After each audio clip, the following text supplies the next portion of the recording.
A billionaire businessman discovers he has triplets he never knew existed, forcing him to confront the mistakes of his past and make a life-altering decision between preserving his powerful empire or embracing a second chance at fatherhood. But before we dive deeper into this heartwarming journey, make sure to subscribe to stay updated with more touching family stories. And tell us in the comments where you're watching from. Christopher Langston stood by the window of his penthouse office, gazing out over the city below. Everything he saw felt like it belonged to him. At 45, he had more money than he could ever spend in 3 lifetimes. His company, Langston Enterprises, was worth billions. The headlines called him one of the most eligible bachelors in the country. Yet tonight, something felt different. Mr. Langston? His assistant Barbara knocked gently on the door.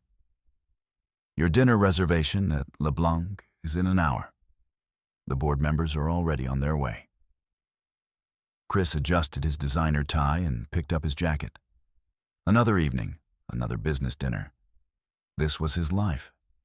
Meetings, deals, and more meetings. He told himself he liked it this way. Thank you, Barbara. You can head home now, he said with a smile. She had worked for him for 15 years and probably knew him better than anyone else. Barbara paused at the door. There's one more thing, sir. A letter arrived for you today. From Carter and Associates law firm. Chris froze. Carter. A name he hadn't heard in years. A name he had tried desperately not to think about. Just put it on my desk, he said, trying to sound casual. But his heart was pounding. After Barbara left, Chris picked up the envelope. He didn't need to open it to know who it was from. Jasmine Carter, his ex-wife, the woman he had once loved more than anything. Until ambition pulled him away. As he held the unopened letter, a flood of memories came rushing back. Their tiny apartment when they first married, Jasmine's laugh, the way she used to bring him coffee in bed every morning, the small fights that snowballed. The day she walked out, tears pouring down her cheeks, saying she couldn't compete with his obsession for success. Not now, he muttered, placing the letter in his drawer. He had a dinner to attend.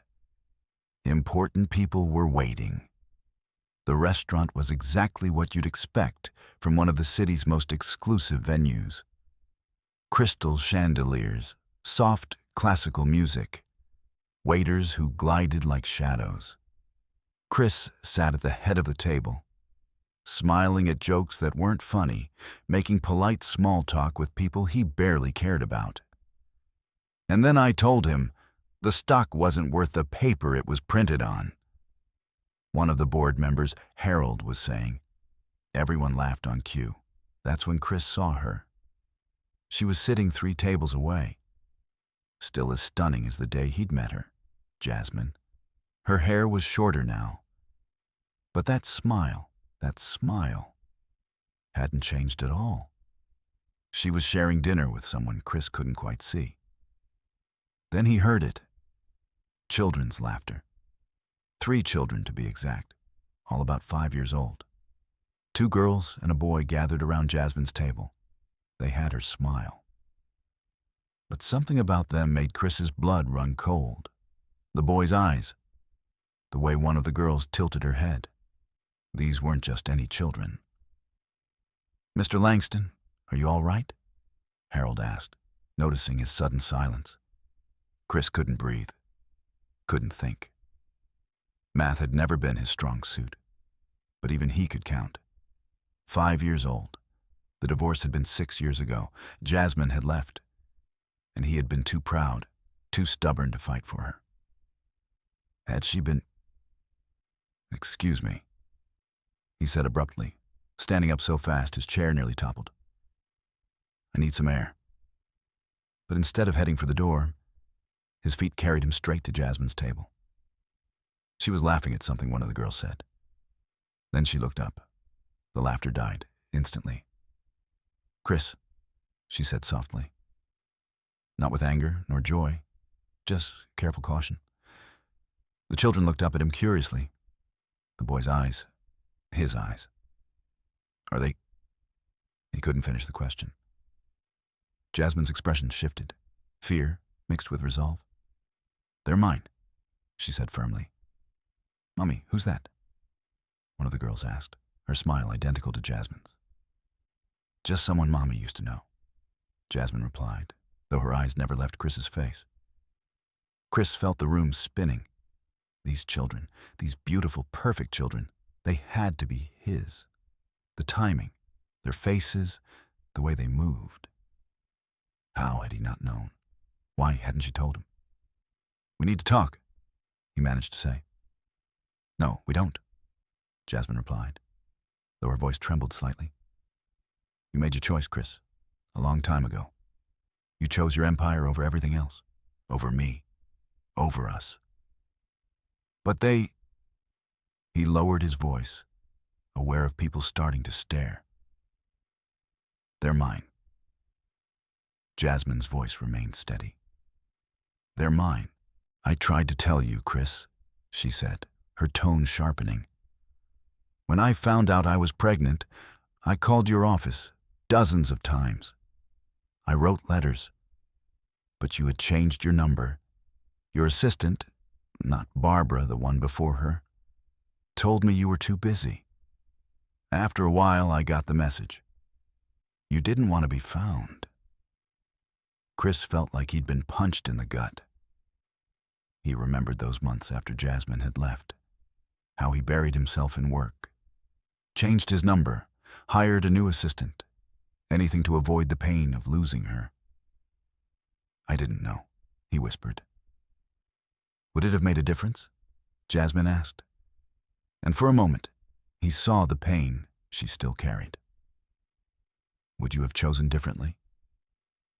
Before he could answer, one of the girls tugged at Jasmine's sleeve. "Mommy, can we have dessert now? You promised."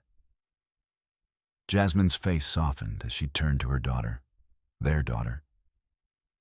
"Of course, sweetheart. Why don't you three look at the dessert menu and pick something special?" The children eagerly reached for the menus. Chris finally had a chance to really look at them. The boy had his mother's dark hair, but his father's strong jaw, even at such a young age. The girls were identical twins, perfect blends of him and Jasmine. "What are their names?" he asked quietly. Jasmine hesitated, then let out a soft sigh. "Mia and Sophie are the girls. The boy is James." James. Chris's father's name. Had she chosen it deliberately?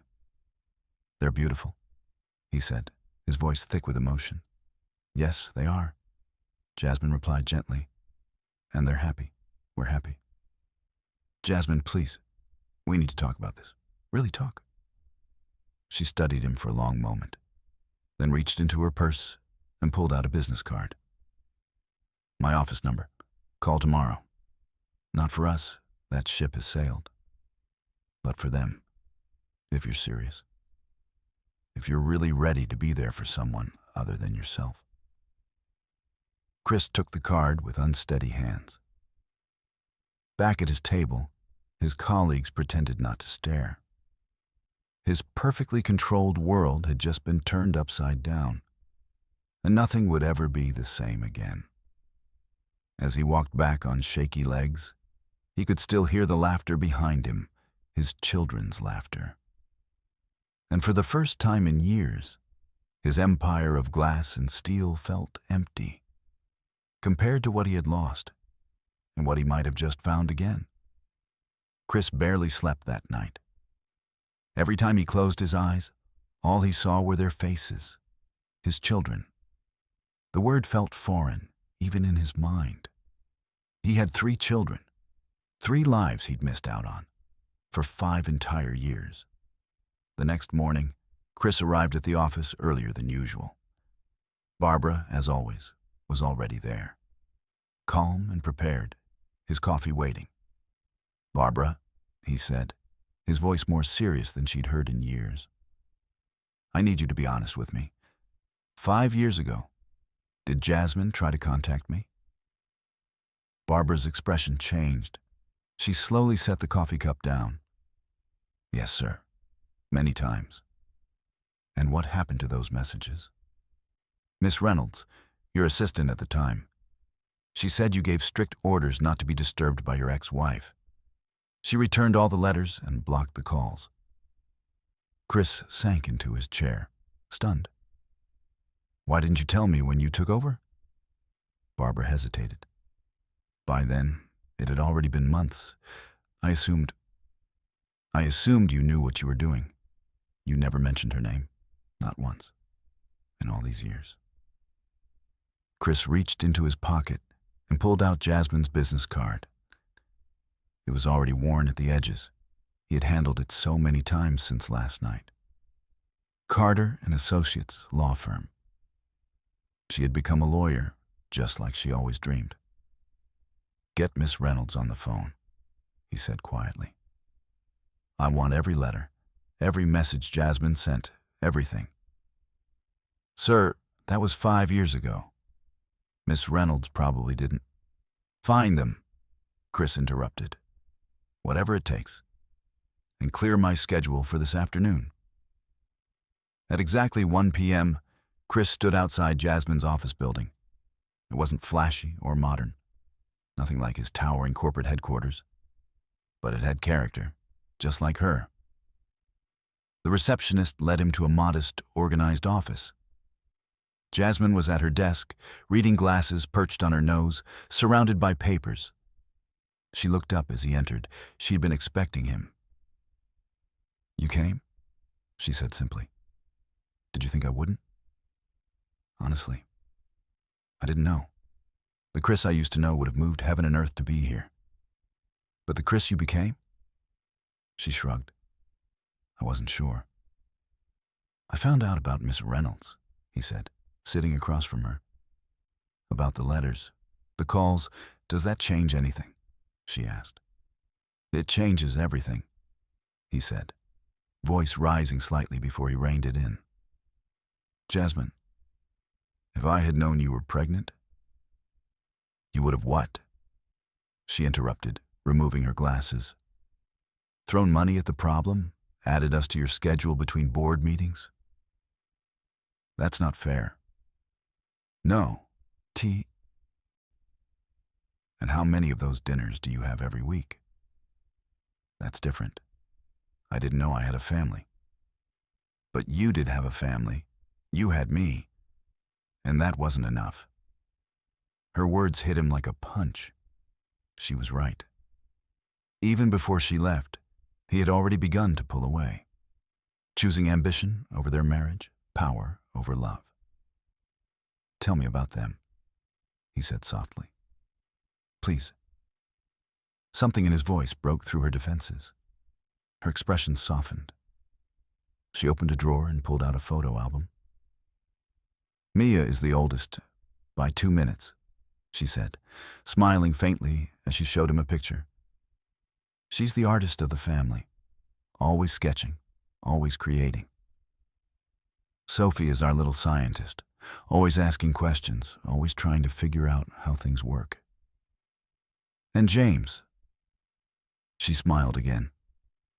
James is just like you, before the suits and skyscrapers changed everything.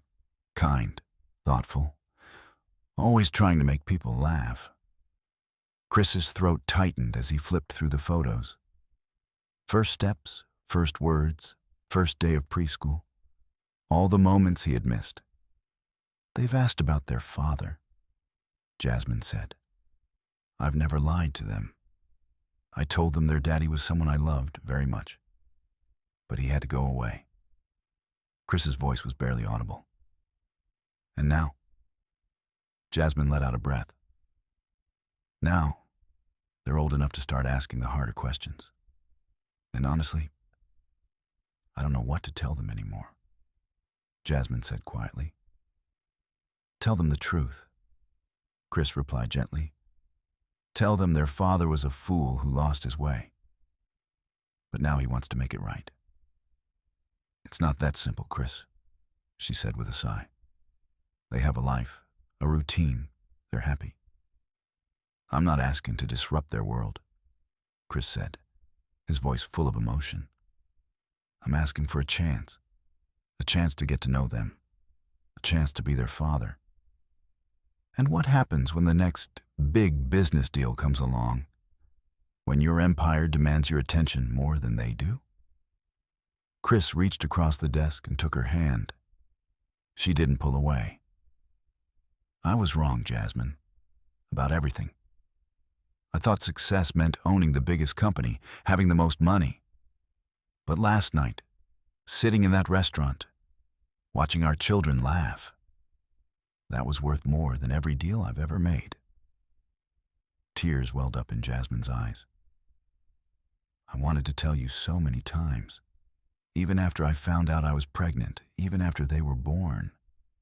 But you made it so clear that your new life didn't include me. I couldn't take the rejection again. I'm sorry, Chris said. And this time he meant it more than he had ever meant anything in his life. I know it's not enough, but I am so sorry. Just then, his phone buzzed on the desk. Barbara's name flashed on the screen. Without hesitation, Chris reached over and turned the phone off completely. Jasmine noticed. Don't you need to get that? No, Chris said firmly. Nothing is more important than this conversation. She studied him closely. The couch Jasmine arrived with the children, all dressed in costume. She noticed Chris immediately, but didn't look surprised. She knew he would come. After all, he had texted her every day that week to confirm the time and place. Remember, she whispered as she passed his row, they don't know who you are yet. We agreed to take this slow. Chris nodded. Today, he was just another face in the crowd. But when Mia came on stage in her little brick house pig costume, delivering her lines with perfect clarity and confidence, his heart nearly burst. Sophie and James sat beside Jasmine, cheering their sister on. After the play, Chris stood at a distance, watching other parents hug their children and offer praise. He ached to run up to Mia, to tell her how amazing she was, to hug all three of them. But he had made a promise. They would do this the right way. Mr. Langston, a voice said gently. A woman approached. I'm Mrs. Thompson, the children's teacher. Chris tensed. Does Jasmine know you're talking to me? The teacher smiled kindly. She told me you might be here. She also told me the situation. She paused. They're wonderful children. You should be proud. I am, Chris said, his voice thick. I just wish. It's never too late to be a good father, she said. Just be patient. They're worth the wait. Over the next few weeks, Chris learned what it meant to wait. He started small, sending anonymous gifts to the school. New art supplies for Mia's class, a science kit for Sophie's after-school club, sports equipment for the playground where James loved to play. Jasmine, of course, knew who they were from. They were so excited about the new soccer balls, she said during one of their now weekly coffee meetings. And the art supplies? Chris asked. Mia hasn't put down the new colored pencils since they arrived. She's already halfway through a new sketchbook. Chris smiled. I'd love to see her drawing someday. Jasmine hesitated, then took out her phone. Here, she said, showing him a picture Mia had drawn the day before. It was of 3 pigs, clearly inspired by the play. But this time they were wearing everyday clothes, doing normal things. One was painting, one was reading, one was playing soccer. It's them, Chris whispered. She drew herself and her siblings. She's observant, Jasmine said. They all are. They notice everything. Have they asked about me? About the man from the restaurant. Jasmine stirred her coffee. Sophie asked if you were one of Mommy's clients. James said you looked familiar, like someone he'd seen in a dream. Chris's heart ached. And Mia? Jasmine smiled softly. Mia said you had kind eyes. Tears stung at Chris's eyes. When can I meet them? Really meet them? Soon, Jasmine promised. But first, there's something else you need to see. She pulled out 3 folders from her bag, each with a child's name on it. These are their medical records, school reports, everything you need to know. If you're going to be in their lives, you need to know about Sophie's mild allergies, about James's fear of thunderstorms, about Mia's asthma. Chris took the folders like they were sacred. I'll memorize every word. There's more, Jasmine continued. Sophie has a science fair next month. James has soccer practice every Tuesday and Thursday. Mia has art class every Wednesday. Their lives don't follow corporate hours, Chris. They need stability. I'm already restructuring my schedule, Chris said. Barbara's helping. I'm delegating more to my VPs. And your board? Won't they object to their CEO suddenly working half days? Chris's expression hardened. Let them. I've given them 15 years. It's time I give something to my family. The word family hung between them, heavy with meaning. They were no longer a couple. Both knew that. But they were united by something even stronger. 3 beautiful children. That night, Chris sat in his penthouse, the children's files spread across the coffee table. He'd ordered pizza, something he hadn't done in years, and started studying every detail. Sophie's strawberry and peanut allergy. James's Most Improved Player Award. Mia's artwork being displayed in the school hallway. He ignored every call and opened his laptop instead. Notes filled the screen. What to buy, what to learn, what to be prepared for. Not for the school. For his home, just in case. Just in case they ever wanted to come visit their father. The next morning, he called his real estate agent. The penthouse isn't right, he said. I need something more family-friendly. A yard. Good schools nearby. But sir, you just renovated last year. Things change, Chris said, staring at a crayon drawing of a pig family. People change. Later that week, during coffee, Jasmine looked troubled. What is it? Chris asked. It's James, she said. Next Sunday is Father's Day at school. He usually goes with my brother, Tom. But this morning, he asked why he doesn't have a dad like the other kids. Chris's chest tightened. What did you tell him? I said families come in all shapes and sizes. Some kids have 2 parents, some have 1, some more. But, she looked at Chris. I think it's time. Time for you to meet them, properly, not as the man in a restaurant, but as... She drew a breath. As their father. Chris felt like his heart might burst. Are you sure? No, Jasmine admitted. But they deserve to know. And you've proven over these weeks that you're serious. You haven't missed a single meeting. You've learned their lives. You're trying. When? His voice was barely a whisper. This Saturday. I'm taking them to the park near our house.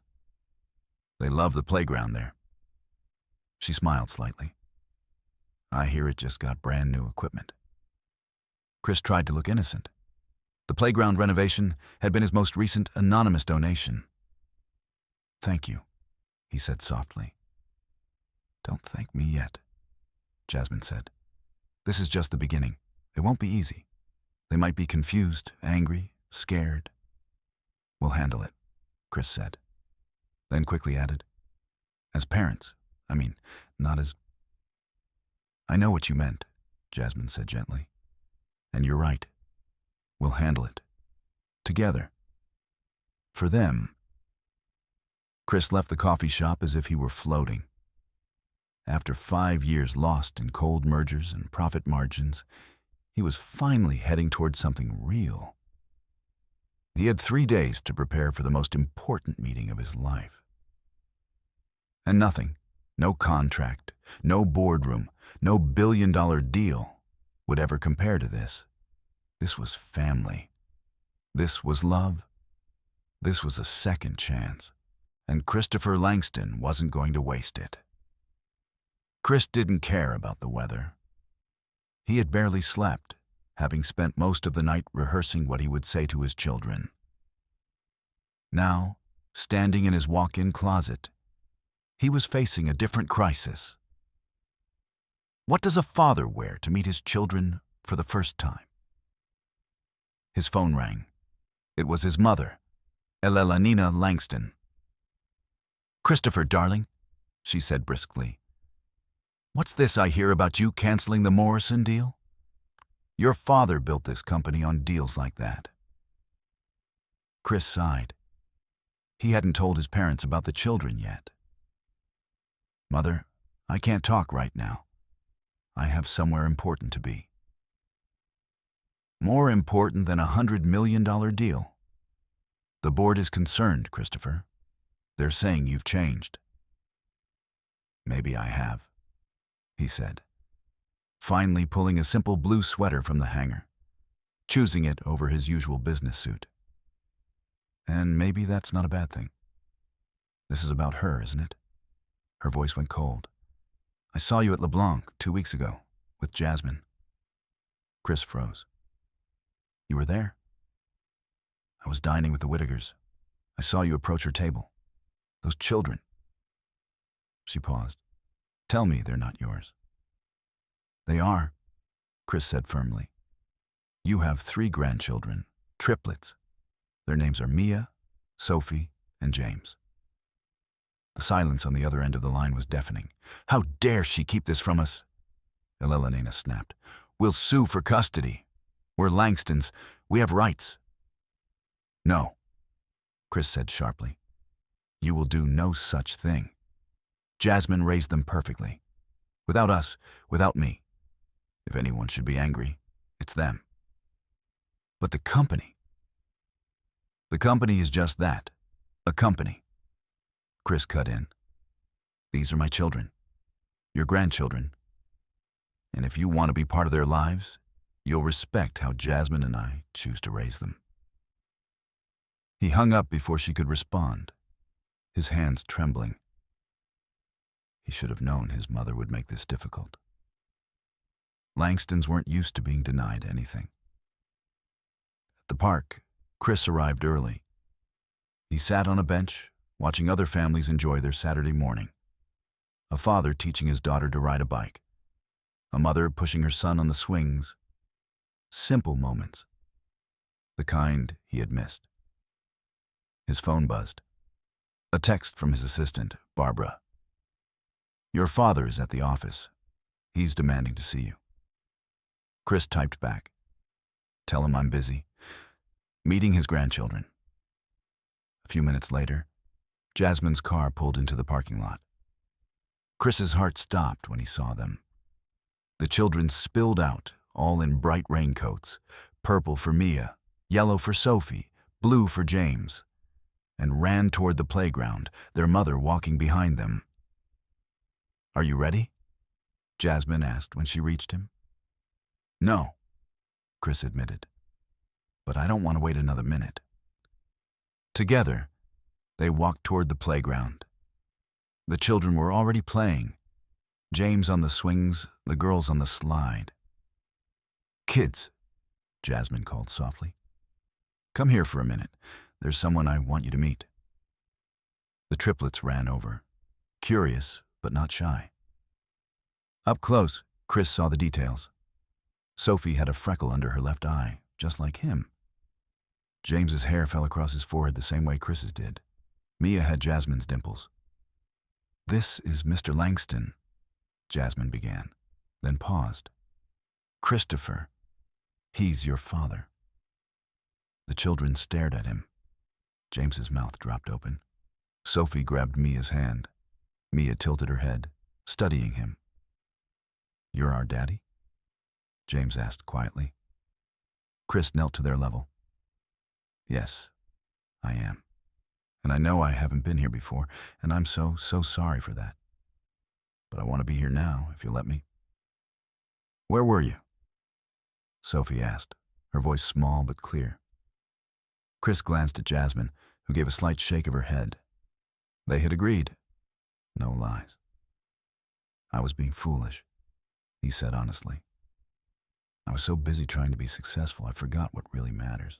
Family matters. You matter." "Do you have other kids?" Mia asked. Chris smiled softly.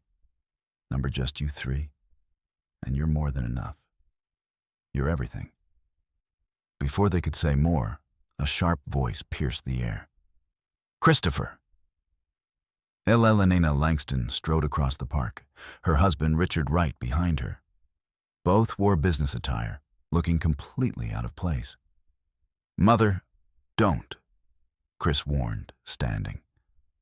"These are our grandchildren," she announced, eyeing the children with a mix of pride and calculation.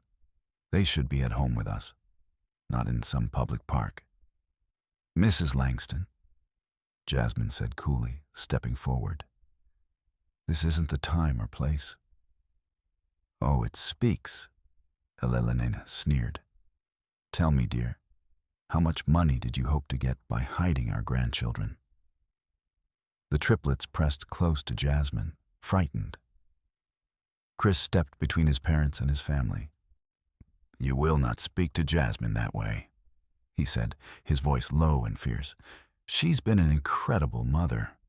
She protected them, loved them, gave them everything." "Where were you, son?" Richard interjected.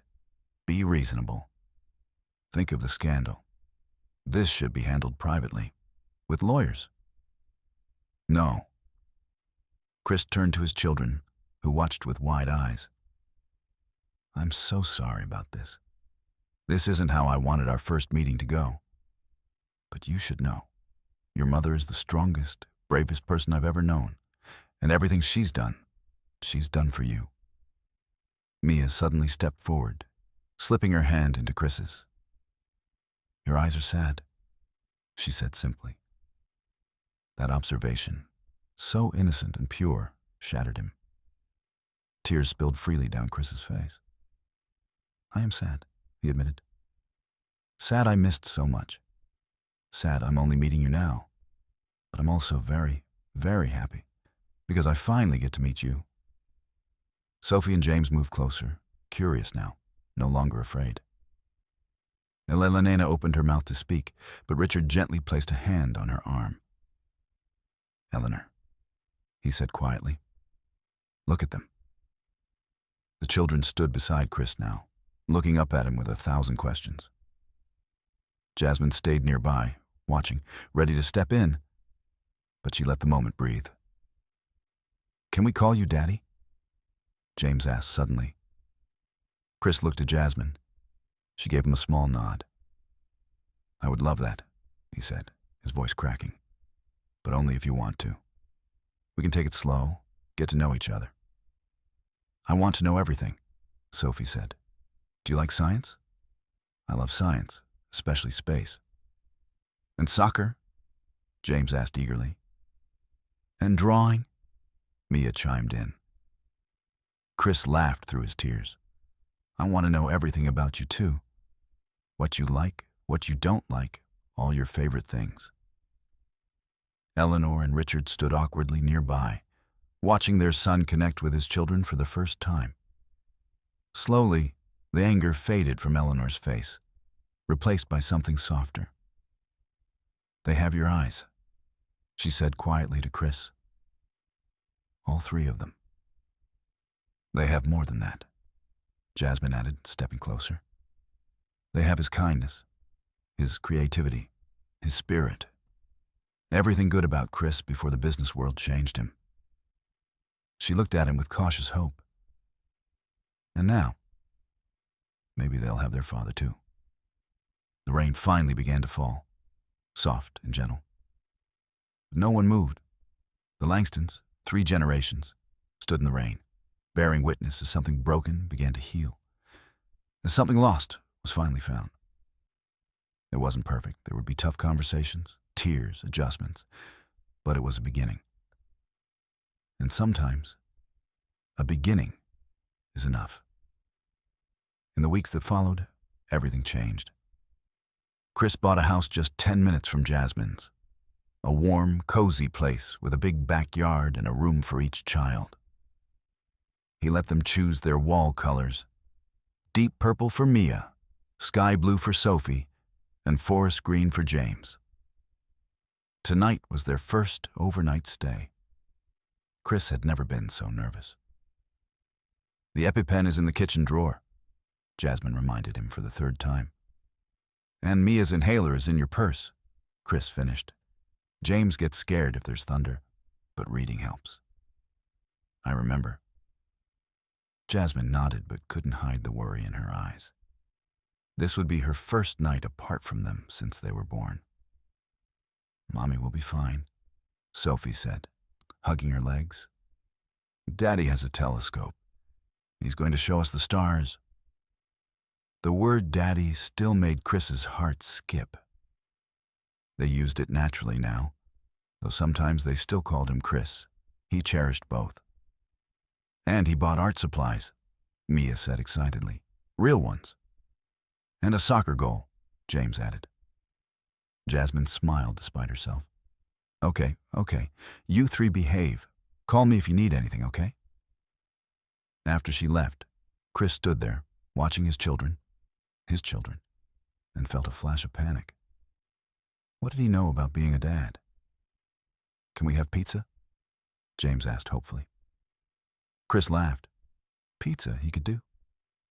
"Sure. What kind do you like?" "Cheese, pepperoni, everything but anchovies," they all chimed in. As they waited, Sophie discovered his home office. She pointed at the glowing screens. "What's all this?" "This is my work," Chris explained. "I help companies grow and succeed." "Is that why you weren't with us?" The question hit him hard. "Partly," he admitted. "I thought success meant money, but I was wrong. Success means showing up for the people you love." "Like how Mommy comes to all our school plays?"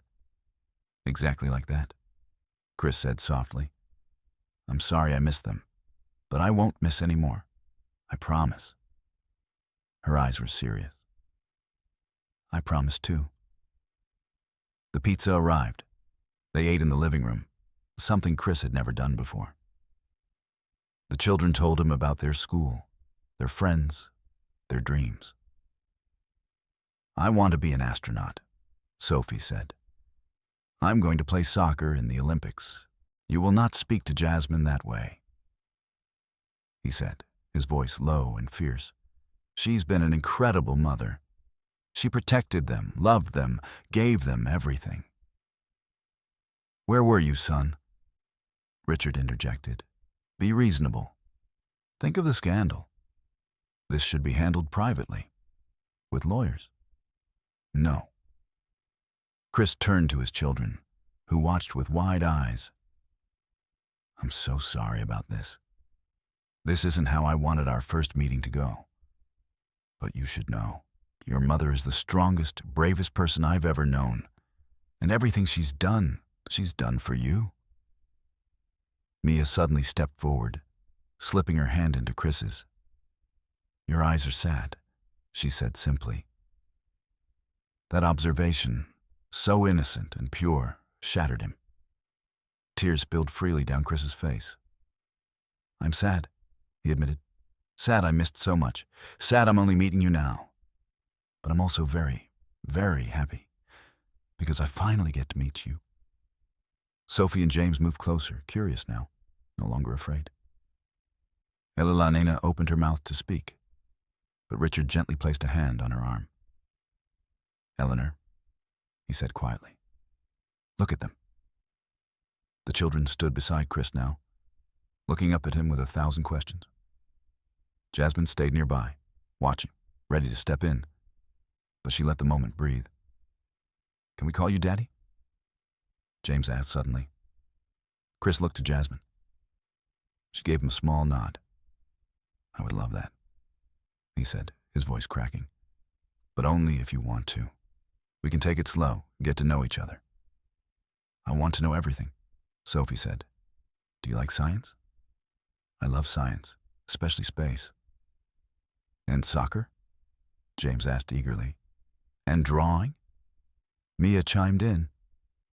Chris laughed through his tears. I want to know everything about you too. What you like, what you don't like, all your favorite things. Eleanor and Richard stood awkwardly nearby, watching their son connect with his children for the first time. Slowly, the anger faded from Eleanor's face, replaced by something softer. They have your eyes, she said quietly to Chris. All three of them. They have more than that, Jasmine added, stepping closer. They have his kindness, his creativity, his spirit. Everything good about Chris before the business world changed him. She looked at him with cautious hope.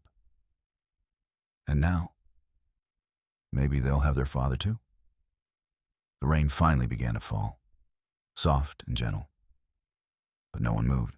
The Langstons, 3 generations, stood in the rain, bearing witness as something broken began to heal, as something lost was finally found.